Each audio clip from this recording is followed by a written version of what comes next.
Hello friends, सहारा के निवेशकों के भुगतान के लिए एक और रीट पिटीशन सुप्रीम कोर्ट में दाखिल की गई है। 29 तारीख को सुप्रीम कोर्ट में इस केस का नंबर भी मिल गया और बहुत ही जल्द इसी महीने इस केस की सुनवाई सुप्रीम कोर्ट में होने वाली है। इसको लेकर क्या अपडेट है, साथ ही साथ आज दिल्ली के 30 हजारी कोर्ट में स्वप्ना राय और ओपी श्रीवास्तव दोनों की अग्रिम जमानत की याचिका पर सुनवाई होने वाली है। दोनों ने अलग अलग पिटीशन दायर किए हैं अपनी एंटीसिपेटरी बेल को लेकर, तो उसको लेकर क्या अपडेट है। और साथ ही साथ एक बहुत बड़ी खबर बिहार से निकल कर आ रही है कि बिहार के एक संगठन ने 3 मार्च को होने वाले महागठबंधन की रैली में सहारा पीड़ितों के साथ शामिल होने का निर्णय लिया है। इस संगठन ने यह कहा कि उसके हजारों सहारा पीड़ित निवेशक उस दिन रैली में शामिल होंगे और तेजस्वी और राहुल गांधी से भुगतान का मांग करेंगे। इसको भी लेकर हम लोग बात करेंगे कि क्या अपडेट आ रही है। तो दोस्तों, अगर आप लोगों ने अभी तक हमारे चैनल को सब्सक्राइब नहीं किया है तो प्लीज़ सब्सक्राइब कर लीजिए। सबसे पहले हम लोग बात कर लेते हैं जो सुप्रीम कोर्ट में रीट याचिका दायर की गई है उसको लेकर। यह जो रीट याचिका है WPC 147/2024, इस रीट पिटीशन को 17 पिटिशनरों ने मिलकर दायर किया है। मुख्य रूप से इस पिटीशन को दायर करने वाले में हैं नागेंद्र कुमार कुशवाहा, जो कि सेक्रेटरी हैं विश्व भारती जन सेवा संस्थान धनबाद के, एक NGO हैं और यह लोग सहारा पीड़ितों के हितों की लड़ाई लड़ते आ रहे हैं। मिस्टर नागेंद्र कुमार कुशवाहा तो पहले जो पिटिशनर हैं इस रीट याचिका के वही हैं, ये धनबाद के हैं। दूसरे हैं प्रवीण कुमार श्रीवास्तव हैं, टेल्को कॉलोनी जमशेदपुर के। तीसरे हैं जनार्दन मिश्रा हैं, ये भी धनबाद के हैं। चौथे संतोष कुमार हैं, ये पटना के हैं। प्रमोद कुमार पांडा हैं, ये उड़ीसा के हैं। मनीष पाठक हैं, ये सिंहभूम झारखंड। नौशाद अली हैं, ये हैं बागपत उत्तर प्रदेश के। सूरज कुमार हैं जमशेदपुर के। राजेश रंजन हैं लखीसराय बिहार के। सुरेश कुमार सैनी हैं झुंझुन राजस्थान। अशोक कुमार राम है धनबाद झारखंड से। अमरेश चक्रवर्ती हैं आपके धनबाद झारखंड से। राम मनोहर कुशवाहा हैं कानपुर नगर उत्तर प्रदेश से। दुखहरण शुक्ला जी हैं, ये भी कानपुर नगर उत्तर प्रदेश से हैं। संजीव कुमार हैं, यह रांची डोरंडा के रहने वाले हैं। संतोष कुमार हैं, यह भी रांची धुरवा के रहने वाले हैं जहां पर HEC का फैक्ट्री है। और अजय चौधरी जी हैं, यह भी धनबाद के निवासी हैं। तो इन 17 लोगों ने NGO जो कि नागेंद्र जी की NGO हैं उसके माध्यम से पिटिशनर बने हैं सहारा पीड़ितों की लड़ाई के लिए।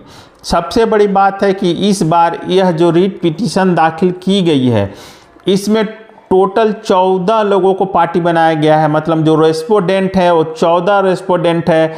इसमें सबसे बड़ी बात है कि सहारा की जितनी भी सहकारी समितियां हैं, जितनी भी कंपनियां हैं, उन सबको पार्टी बनाया गया है। मुख्य रूप से जिन्हें पार्टी बनाया गया है उसमें यूनियन ऑफ इंडिया मतलब भारत सरकार, central registrar, state cooperative society. तीसरा में सेबी को बनाया गया है। चौथा RBI को बनाया गया है। पांचवा जो है ministry of corporate of affairs को भी इसमें पार्टी बनाया गया है। छठा में Sahara India real estate corporation. सातवां में सहारा हाउसिंग इन्वेस्टमेंट कॉरपोरेशन। आठवां में Sahara credit cooperative society limited. नौवां में Saharayan universal multipurpose society limited. 10वां में Hamara India credit cooperative society limited. 11वां जो पार्टी बना है उसमें star multipurpose cooperative society limited. 12वां रेस्पोंडेंट हैं वो है सहारा क्यूसॉप। देखिए क्यूसॉप वालों के लिए भी इसमें भुगतान की मांग की गई है। तो सहारा क्यूसॉप यूनिक प्रोडक्ट रेंज लिमिटेड।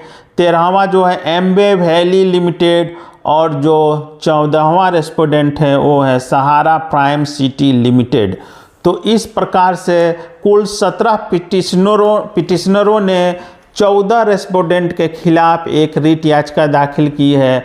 पहले जो रिट याचिकाएं दाखिल होती थी उसमें किसी एक कोऑपरेटिव सोसाइटी के खिलाफ रिट याचिका दाखिल होते आ रही थी और कुछ लोग व्यक्तिगत अपने भुगतान के लिए रिट याचिका दाखिल करते थे, लेकिन इस बार सामूहिक रूप से सभी के भुगतान के लिए सभी कोऑपरेटिव सोसाइटियों को इसमें पार्टी बनाया गया है। साथ ही साथ आरबीआई से लेकर सेबी से लेकर कोऑपरेटिव सोसाइटी के रजिस्ट्रार, भारत सरकार और को भी पार्टी इसमें बनाया गया है। तो ये एक बहुत अच्छी रिट याचिका तैयार की गई है।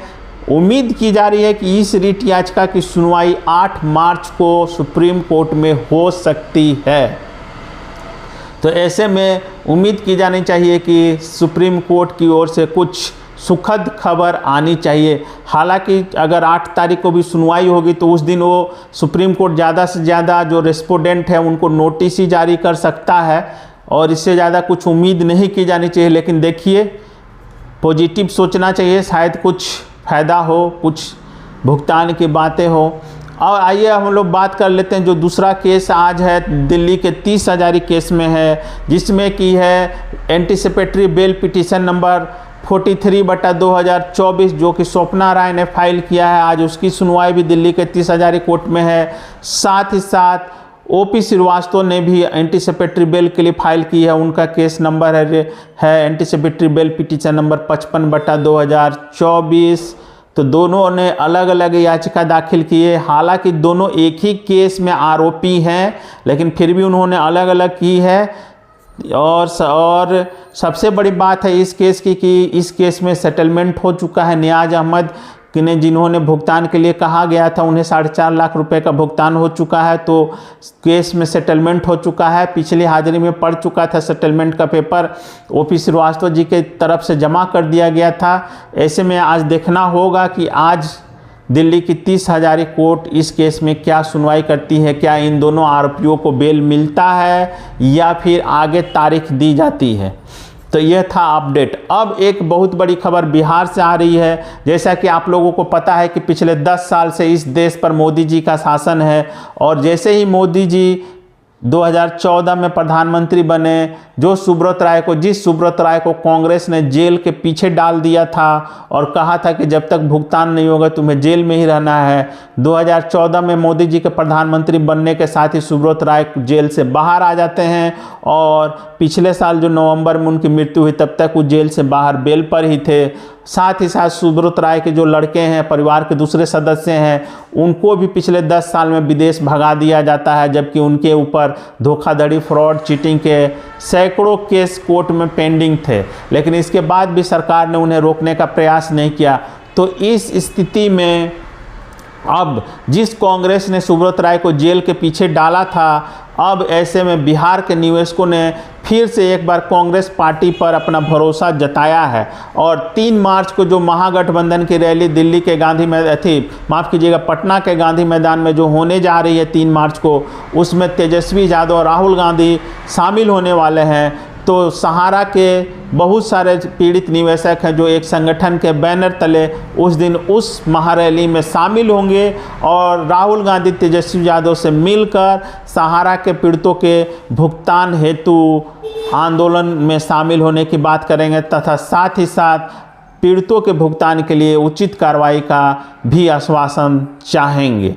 तो यह एक अपडेट बिहार से था कि 3 मार्च को रैली में सहारा पीड़ित बहुत अधिक संख्या में महागठबंधन की रैली में शामिल होने जा रहे हैं।